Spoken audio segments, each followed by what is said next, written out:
Have you ever wanted to be more in control? Have you ever felt like everyone was against you no matter what you were doing? Or have you ever felt that you can't command respect without being a bad person? Today, I'm going to teach you to command and obtain genuine respect from people. So, what I'm about to teach you works phenomenally well in groups. For example, if you have a friend group and you feel like you deserve more respect in the group, you will know how to get it. Another great example is when you're at a dinner table and everyone is talking, or even in your class at high school or college. At the end of this video, you will have the required knowledge to command genuine respect. Don't be emotional. Yes, you heard me right. Stop being so emotional about it. You can't expect people to respect you if you get very emotional about every little thing. I've seen this happen daily when I was in high school. People would make groups, and someone was always made fun of. Some were almost bullied, but luckily, some would step up for themselves. However, there was this guy, Mark, that was never seriously trying to command respect. He was being resentful and disrespectful. He was very upset and emotional.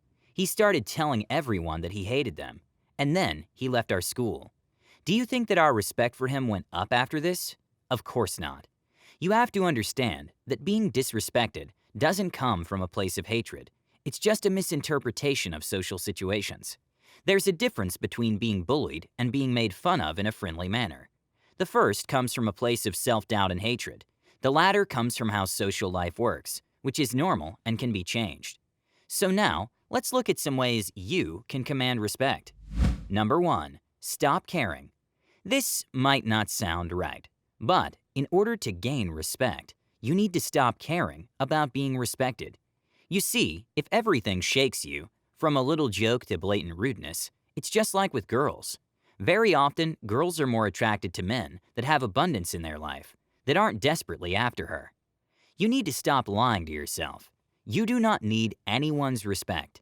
You do things your way, and very often, it might be time to change your environment. If you can't see a way out, it's very likely that the people you currently associate with aren't positive in your life.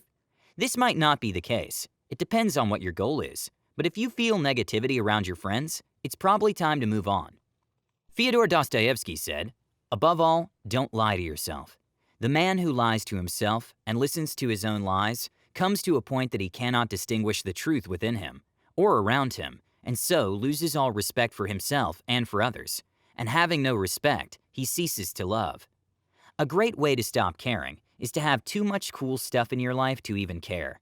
This will give you confidence and will change your attitude. If you find yourself procrastinating often, just do more stuff. Set some goals and work on them.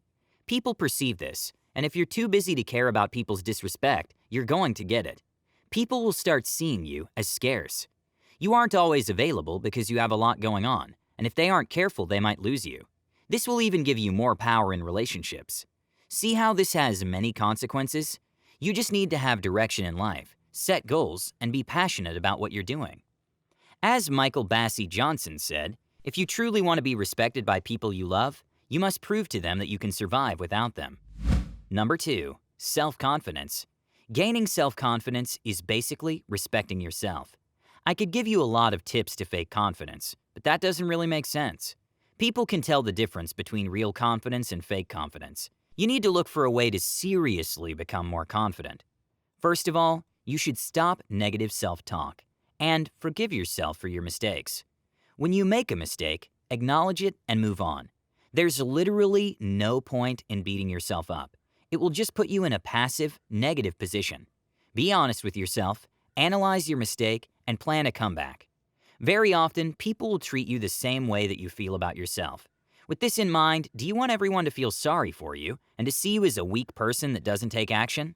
Start being an asset, start doing stuff, and I guarantee you that your self-confidence will go up. Also, practice positive self-talk and optimism.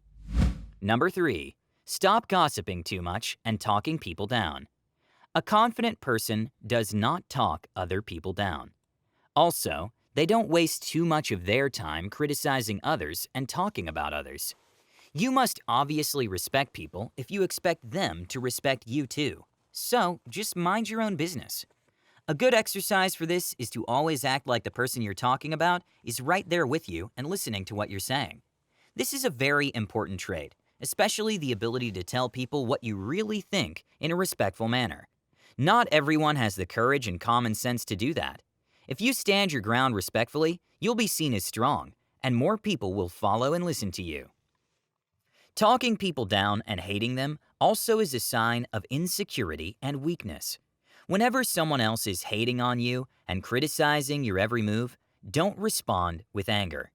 Understand that it comes from a place of insecurity, fear, or pain.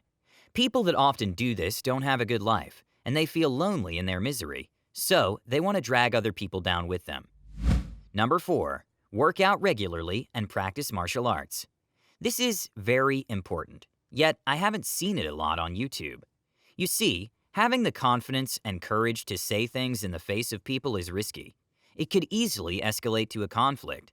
The thing is, most people don't do this because they're afraid of confrontation. Saying things publicly and exposing the truth for what it is will help you earn the respect of those who agree with you but are afraid to say it. Working out has proven beneficial to your body and mind and will improve your confidence. Martial arts will improve your discipline and confidence to the point that you can handle confrontations if they escalate. And I'm not saying this so that you go around picking fights with random people on the street. It's a matter of becoming the alpha in a group. When you say something that no one else has the courage to say, you put yourself in a position of power, and the most powerful subject usually leads the pack. Number 5, non-negotiable moral code. This has a lot to do with standing your ground and having the courage to stand by your opinions, even when everyone is against you. Having a list of non-negotiables will give you the clarity and power to know when someone has crossed the line and does not deserve your attention or respect. Your moral code is a list of behaviors that you find acceptable, unacceptable, and necessary. You need to ask yourself questions like, what do I believe in? What's the maximum amount of disrespect that I am willing to take from others? Why do I do what I do? Number 6, bring something to the table. To earn respect in important relationships in your life, you need to add value to whatever you're doing. In the economy, the concept of value is extremely important. In order to get people's attention, you need to somehow add value. If you provide value before you ask for anything, you give people proof that you know what you're doing.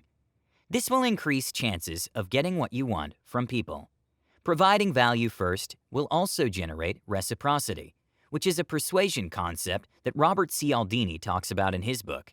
It's very important, and it will help you gain people's respect with kindness instead of with fear. So, I'll explain it to you quickly. The concept of reciprocity in persuasion is when you do a favor to someone, and that someone feels the need to pay you back with another favor. This works every time, and not just at a conscious level. It can work at a distance of weeks, months, and even years if the favor is important enough. People will have a sort of debt in their mind that they need to repay, so they're more likely to do you favors when you ask for them after you've done something for them. Number 7, talk less, listen more. When my friend used to work in sales at a marketing agency, he had a mentor. He taught him everything about selling over the phone, and he explained to him one of the most important differences between high-ticket service providers and those call centers that call you for a special offer. Those call centers call you and basically bombard you with a list of offers and numbers, and then ask you to make a purchase decision. And that just doesn't work. His mentor taught him to ask clever questions, to understand a person, their problem, and how he could help them. Listen to what people are saying, and try to understand them and where they're coming from. Another good example of great listening is Jordan Peterson. Whenever he's debating something, he listens very closely to whoever he's debating. He often even admits that an argument is very strong, and he isn't constantly trying to put the other person in an inferior position. This earns him respect and credibility, as only a strong person is capable of admitting the flaws of his or her arguments. This will also help you control your emotions and stop overreacting. You should look at the bigger picture and think strategically. This means that you have to see problems as a series of steps to be taken in order to solve the issue. Problems aren't confusion. Problems are challenges, and you need to accept them and think logically.